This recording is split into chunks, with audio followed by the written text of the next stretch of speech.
주님 평화. 예, 오늘은 지극히 거룩한 예수 성심 대축일이죠. 사제 성화의 날인데요. 축하받는 날이 아니에요. 사제 성화의 날은 사제 보고 제발 성화해라. 예수님의 성심을 닮아 신자들을 더 사랑하고 아끼고 보듬으면서 맡겨진 직무, 사제직, 성사직, 거룩한 예절, 미사, 전례 충실하게 해라. 이 얘기예요. 더 다짐하고 더 열심히 예수님을 닮아라.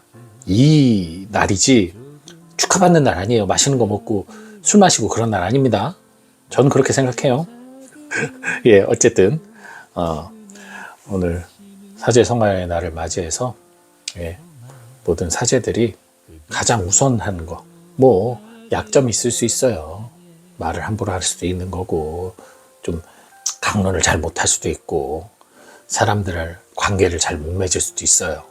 그런 부족함과 약점은 누구나 안고 살 수 있습니다. 저도 있어요, 그런 게. 하지만 무엇보다도 미사와 성사만큼은 어떤 일이 있어도, 어떠한 개인적 사유가 있어도 우선으로 하여 실행하는 그러한 모든 사제들이 되었으면 좋겠다는 생각을 해봅니다.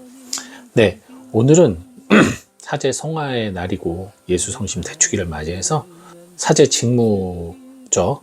가르치는 직무를 좀 충실하게 실행하기 위해서 아까 제목을 썸네일로 보내드렸죠. 제목이 그거예요. 뒷담화는 왜 대죄인가? 이에 대한 이야기를 하려고 합니다. 여러분, 그 성서에 보면 손이 잘못하면 손을 잘라버려라, 눈이 잘못하면 눈을 뽑아버려라, 예수님 이런 말씀을 하세요. 아시다시피 그 이야기는 율법적인 삶을 사는 사람들에게 해당하는 얘기예요. 율법은 뭡니까? 유대인이에요. 유대인들이 율법의 수호자였죠. 그들은 죄를 지면 그 죄에 대한 합당한 벌을 받아야 된다고 생각을 했어요. 그러니까 율법이 그들에게 있어서는 중심이 되는 거예요. 모든 삶의 중심. 그래서 이것의 뜻에 어긋나는 것을 잘라내야 된다는 거죠. 벌을 줘야 되는 거예요. 그렇지만 사실은 예수님을 머리로 한 그리스도인은 잘라낼 필요가 없어요. 왜냐하면 율법에서 나오는 것은 어떤 하지 마라 하라라는 그 법적인 부분, 그렇지 않으면 벌을 받는 그런 법의 의미가 강했다면 예수 그리스도의 법은 사랑과 자비, 용서, 화해가 강해요. 그래서 오히려 이 예수 그리스도를 머리로 한다, 뇌로를 해서 나오는 명령은 화해와 일치예요. 그러니 자를 필요가 없이 온전해지는 거죠. 솔직히 여러분 그런 거 생각을 해보세요. 내가 입으로 욕을 했어요. 그럼 내 입이 잘못한 걸까요? 혀가 잘못한 걸까요? 아니요. 그 욕을 시킨 내 머릿속 뇌가 잘못한 거겠죠. 그죠? 내 손으로 무언가를 훔쳤어. 그럼 이 손이 잘못한 걸까요? 아니요. 이 손으로 알고 훔치라고 시킨 이 뇌가 잘못한 거잖아요. 마찬가지죠. 누군가를 발로 찼어요. 걷어찼어. 발이 잘못했나요? 머리가 잘못한 거죠. 여기서 시킨 거예요. 여기서 시켜서 그것을 한 거잖아요. 누구 죄가 더 크겠어요? 이 머리의 죄가 더 큰 거죠. 그러니 손발을 자를 필요가 없죠. 하려면 머리를 잘라야지. 맞죠? 그래서 살인도 죄지만 살인 교사도 살인과 살인에 버금가는 죄인 이유가 자기 손은 깨끗할 수 있을지 몰라도 그를 죽이려는 의지와 마음으로 자기 수하에게 명령을 한 그 사람, 그것은 살인과 같은 거잖아요. 근데 사실은 이게 더 큰 죄죠. 그래서 예수님께서는 당신을 십자가에 매달아 죽인 로마인, 빌라도 이런 사람들을 용서해달라고 하세요. 그들은 자기들이 뭐 하는지 모른다는 거예요. 왜? 머리가 시켰으니까. 유대인들이 시켰으니까. 율법에 의해서 죽임을 당한 거잖아요. 그럼 머리가 시킨 게 바로 이 머리에서 나오는 게 죄인 거예요. 사실은. 네. 이 내 몸이 죄가 아니라. 그런 의미에서 이 머리에 의해서 이야기가 되는 것들 가운데 바로 뒷담화가 있습니다. 이 뒷담화가 아닌 게 묘하게 달라요. 여러분들 이게 구분이 잘 되지 않아서 때로는 뒷담화도 아닌데 뒷담화라는 생각 속에 죄책감에 이렇게 쌓여 계신 분들이 계세요. 명확하게 구분해 드릴 수 있는 걸 말씀드릴게요. 몇 가지 예를 드릴게요. 아주 쉬운 예로 누가 나를 때렸어. 그걸 얘기하는 거야. 철이가 나를 때렸어요. 3대 때렸어요. 얼굴 때리고 배를 발로 걷어찼어요. 그리고 주먹으로 턱을 때렸어요. 그래서 코피가 터졌어요. 이거 뒷담화인가요? 아니죠. 있는 그대로 내가 맞은 것을 설명한 거죠. 근데 뒷담화는 뭐냐? 철이가 도끼 눈을 뜨고 나를 죽일 듯이 째려보면서 나를 때렸어요. 그건 자기 감정이죠. 팩트라기보단 자기가 느낀 거죠. 바로 자기 느낌이 거기에 들어갈 때 뒷담화의 요지가 있는 거죠. 예를 들면 또 다른 예를 또 드릴게요. 신나게 들려드리겠습니다. 신부님이 자모해하고 식사를 하셨어요. 자모해하고 술자리를 10시까지 가졌대요. 이건 뒷담화 아니에요. 그냥 있는 그대로 얘기한 거잖아요. 근데 거기서 신부님은 자모해만 챙겨요. 자모해만 좋아하는 것 같아요. 자모회장하고만 연락하는 것 같아요. 이런 이야기가 나오면 이게 뒷담화입니다. 그리고 어떤 사람이 저한테 충고를 했어요. 그래서 근데 제가 그 사람하고 생각이 달라서 마음이 언짢고 기분이 안 좋았어요. 그러면서 쥐가 뭔데 나에게 충고야? 라고 생각했어요. 이렇게 말하는 건 뒷담화가 아니에요. 근데 어떤 사람이 흉내를 보통 이렇게 내죠.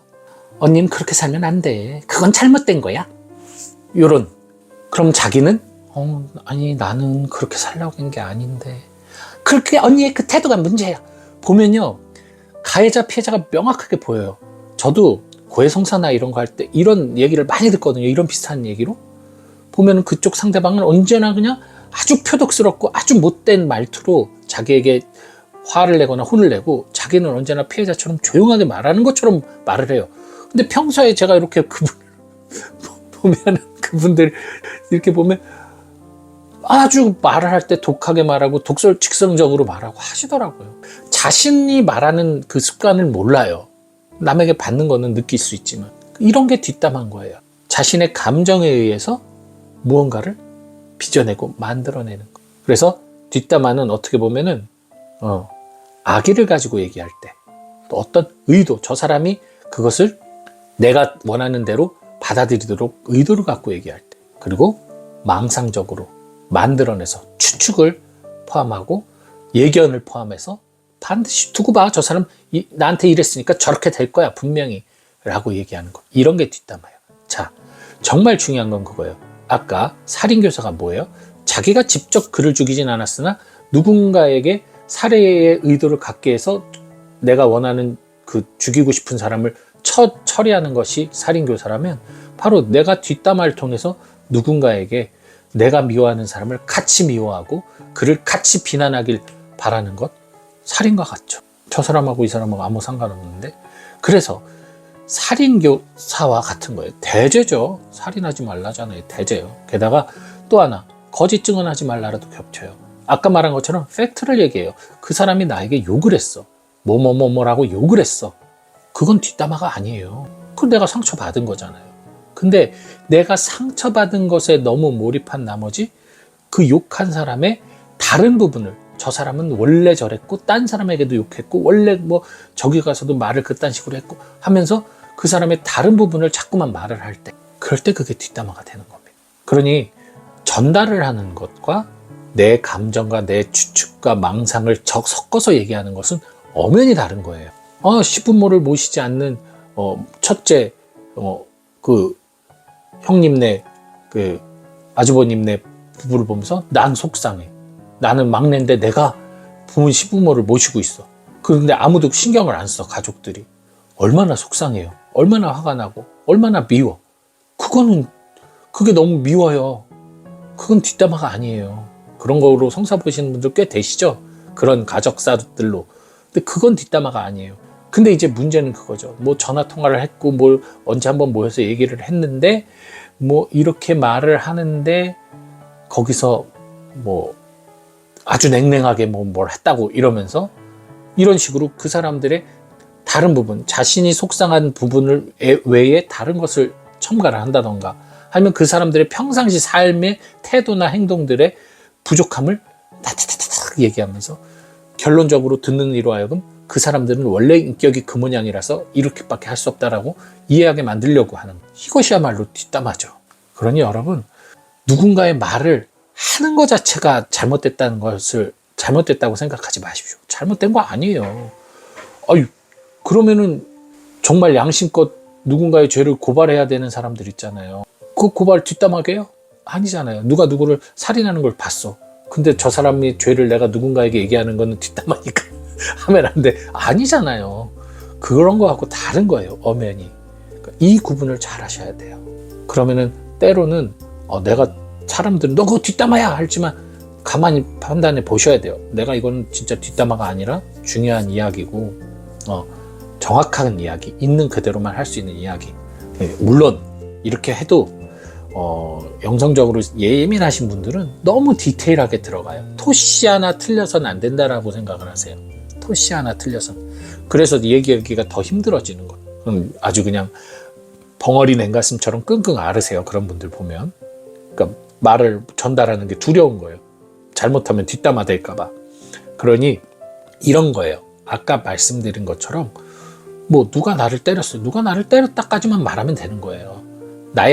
그래서 나는 아팠다. 나는 속상했다. 내 얘기만 하면 되는 거예요. 그 사람의 감정, 그 사람의 태도, 그 사람의 어떤 눈가리 상태 이런 걸 얘기할 필요가 없다는 얘기예요. 그리고 드러난 사건을 있는 그대로만 얘기하면 되지 그 전후 사정을 얘기하면서 이럴 수밖에 없었다라는 얘기를 하려고 하는 그 시도도 조심해야겠죠. 근데 이것은 듣는 이도 조심해줘야 돼요. 왜? 이 사람이 지금 나에게 그 얘기를 할 땐 내가 지금 힘들고 아프다는 얘기를 하는 거거든요. 나를 위로해줘. 나 너무 억울하고 나 아파. 나와 좀 함께 해줘. 이거거든요. 근데 거기다 대고 그거는 네가 평상시에 이래서 그랬겠지. 아이 그 사람이 뭐 그래서 그랬겠지. 이 얘기를 하니까 이 사람은 그것을 정당한 걸 밝히기 위해서 결국 뒷담화로 넘어가는 거예요. 뒷담화를 유도하는 거죠. 이건. 그러니 때로는 누군가가 나에게 그런 하소연을 할 때는 그냥 들어주시고 그 힘들었겠구나 아팠겠구나 해주시면 돼요. 그리고 나중에 뭔가 좀 풀렸을 때 얘기할 수 있으면 얘기해 주시면 좋은 거예요. 그게 지혜로운 거예요. 이것은 자녀를 키울 때도 마찬가지죠. 형제가 서로 싸울 때 서로 얘가 먼저 날 때렸어, 얘가 먼저 나한테 욕했어 이러면서 막 싸울 때 엄마들이 주로 하는 방법은 뭐예요? 둘 다 잘못했어. 무릎 꿇고 서로 사과해. 이거 정말 무책임하고 정말 아이들 정서 발달에 안 좋은 거거든요.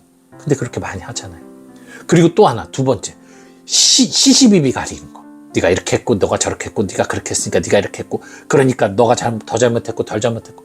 이것도 마찬가지예요. 아이들은 그 시시비비를 판단할 수 있는 능력이 없는데 그렇게 가려놓으면 엄마가 나를 이쪽 덜 잘못했다고 하는 아이를 더 사랑하는구나 라고 밖에 못 받아들여요. 그렇기 때문에 그것도 마찬가지죠. 그냥 있는 그대로 딱딱딱 설명해주고 너희들 중에 그럼 누가 더 잘못했니? 물어봐 주는 거예요. 아이들에게. 이렇게 먼저 얘기를 욕을 했어. 그 다음에 여기서 그래서 내가 때렸어. 그럼 누가 먼저 잘못한 거야? 욕한 게 먼저 잘못한 거예요. 그래서 근데 때리는 거는 그럼 잘한 거야? 아니요, 때린 것도 잘못한 거예요. 그래. 먼저 잘못한 거는 잘못이지만 그렇다고 때린 것도 잘못한 거니까 그 서로 잘못한 부분을 화해하자. 충분히 아이들 그 정도 이해하거든요. 이거죠. 그래서 뒷담화를 다시 돌아가서 뒷담화를 하는 것에 조심하려는 사람들에게 뒷담화를 유도하는 그 행위도 조심하셔야 되는 거예요. 그냥 들어주시는 거예요. 고해성사가 좀 그런 면에서 좋죠. 그런 거 하실 때 저는 이제 식별을 좀 해드립니다만 뒷담화가 아닌 거는 잘 들어드리고 뒷담화로 넘어가시면 그때부터 제가 좀 식별을 해드리는데 그 사람이 상처와 아픔에 대해서는 늘 공감을 해드려요. 얼마나 힘드셨을까, 얼마나 아프셨을까. 하지만 이 부분은 당신이 좀 지나치게 이야기하는 것입니다. 이 부분은 당신이 그 사람에게 폭력을 가하는 것입니다. 이런 식으로 얘기를 해드리거든요. 식별이 잘 돼야 돼요. 스스로도 그런 식별을 할 수 있도록 내가 얼마나 내 감정에 치우치는지 혹은 어떤 내 보는 것에만 내가 너무 빠져 있는지 이런 것들을 잘 성찰해 보시는 그러한 과정들도 필요하겠죠.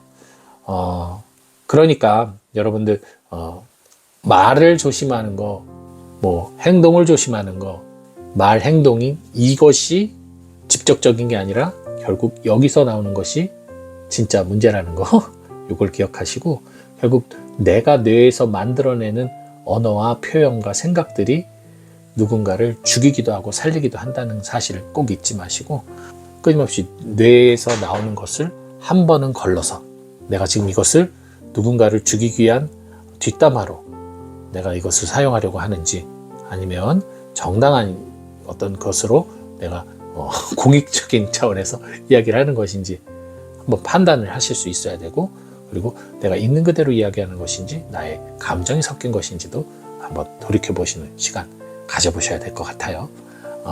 너무 그렇다고 스트레스는 받지 마시고요. 내가 누군가를 얘기하려 할 때만 이걸 생각하시면 되죠. 그죠? 누군가를 얘기하려 할 때만. 그냥 일상 얘기에는 상관이 없잖아요. 그렇게 하시고, 어쨌든 뒷담화는 대죄가 맞습니다. 저도 그런 것을 잘 식별해서 누군가를 죽이지 않도록 노력하도록 하겠습니다. 여러분, 오늘 하루 행복한 하루 되세요. 주님 평안.